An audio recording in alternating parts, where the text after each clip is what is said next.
Welcome to Share Talk, the only podcast where investors come first. Hello and welcome to Share Talk. Today I'm joined by Alexis Abraham, as CEO of Cellular Goods. Hi today, Alexis. Hi there. Thank you for having us on.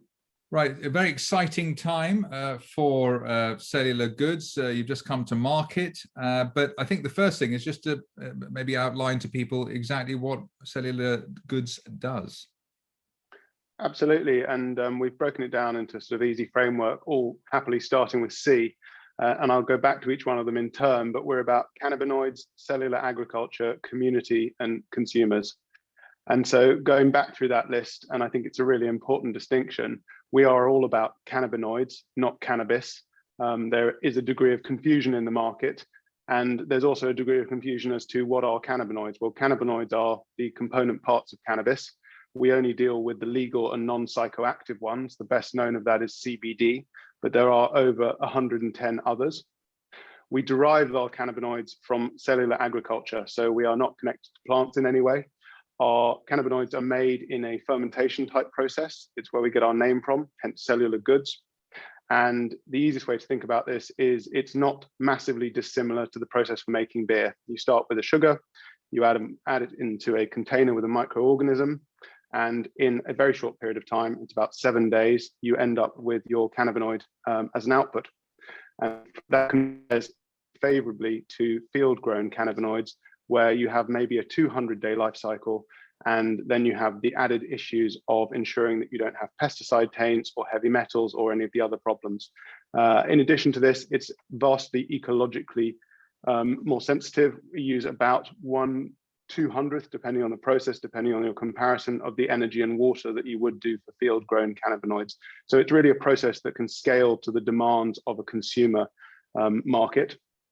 Then I mentioned community, and for us and through primary bid, involving the 6,000 retail investors from the get-go was a really important part of building a community that is going to support the growth and research to ensure that our products really resonate with the market. And we actually did on Sunday what might be the first Reddit AMA Ask Me Anything for a main market listed company. And it was wonderful to see the entire team engaging with people and helping people to understand the nuances of the different areas of the business. And then the final C, consumer. We decided very early on that the space that we were most interested in, because we feel it has enormous potential to grow, is the consumer rather than the medical cannabinoid space. Right, so you've made already been on the market just, let's say, a week, and you've already made a certain impression in terms of the breadth of investors that you've got in there, private investors. You're engaged with them in a unique way. I've raised an eyebrow for somebody as old as myself. They're on Reddit and very trendy like that as well, which is great. But the business side is you've decided that the CBD area, not the medical cannabis area, is the way forward. How are you now going to take the company forward, and how are you going to execute your strategy? So one of the other tenets of the business is that our products are always science-backed and efficacy-led.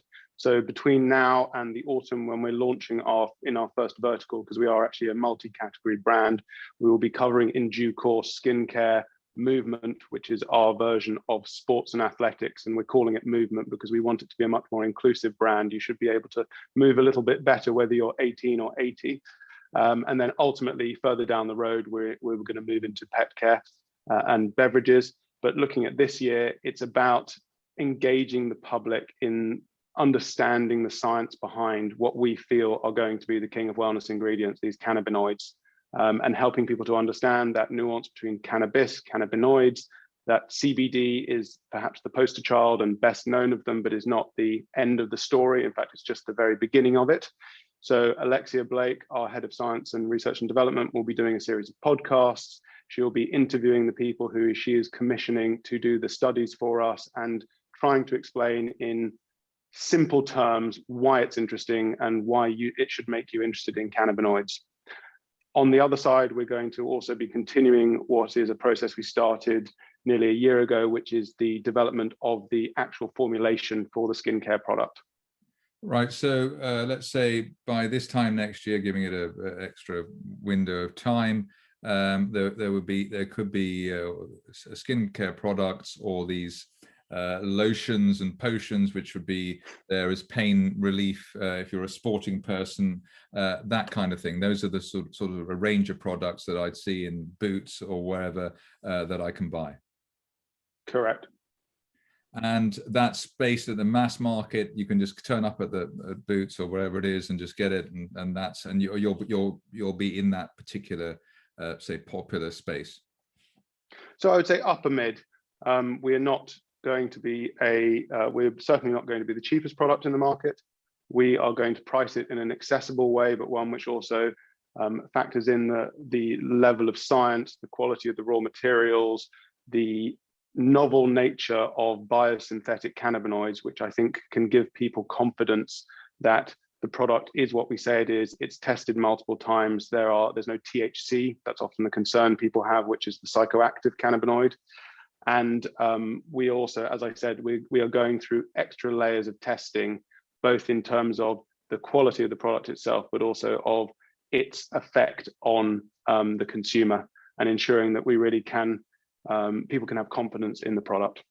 I did mention, Boots in a sort of flippant way, but this is something that you could, just like the Body Shop was, you could be your own brand. There could be Cellular Goods shops around the place or under whatever brand you choose. It has that kind of potential. Is that right? It's something that we would always consider. I think there's always an opportunity for connecting with our customers, our community, our consumers in the physical space. Clearly, we have to be alert to the changing nature of the retail landscape as a result of COVID and the last year's events. And there is an element of watching the dust settle. Then on the other side, you also have the enormous interest and excitement around the direct consumer model. It's one that we feel has become more complicated, perhaps rather than less complicated of late, with the ever increasing acquisition costs via Instagram, Facebook, Google. And I think there's a certain degree of fatigue among consumers for being bombarded with ads continually. So what we would rather do is to raise awareness and actually have people coming to us for product, as opposed to having to continually pester or remind. What we are thinking we're going to go with is more of a hybrid model of direct consumer and conventional retail. So working with a small number of very carefully selected retailers, online, offline, combined with our own direct consumer platform. So this is quite different, with the Reddit initiative. You're engaging with investors and your community investors in a say a 21st century way or a 2020s way, and then in terms of the consumer, rather than bombarding them on the back of the bus and on TV, etc., it's almost like an inverted cell where they are health conscious and they are looking for new things, and they come to you seeking out those novel products. Absolutely correct. I think we feel, and I'm sure you would agree, that if there's one macro consumer trend that's come out of last year, it's wellness and self-care. And cannabinoids seem to have the promise to be an ingredient, an addition to people's lives, an addition to people's routines that could help in many different ways. Alexis Abraham, CEO at Cellular Goods, thank you very much indeed.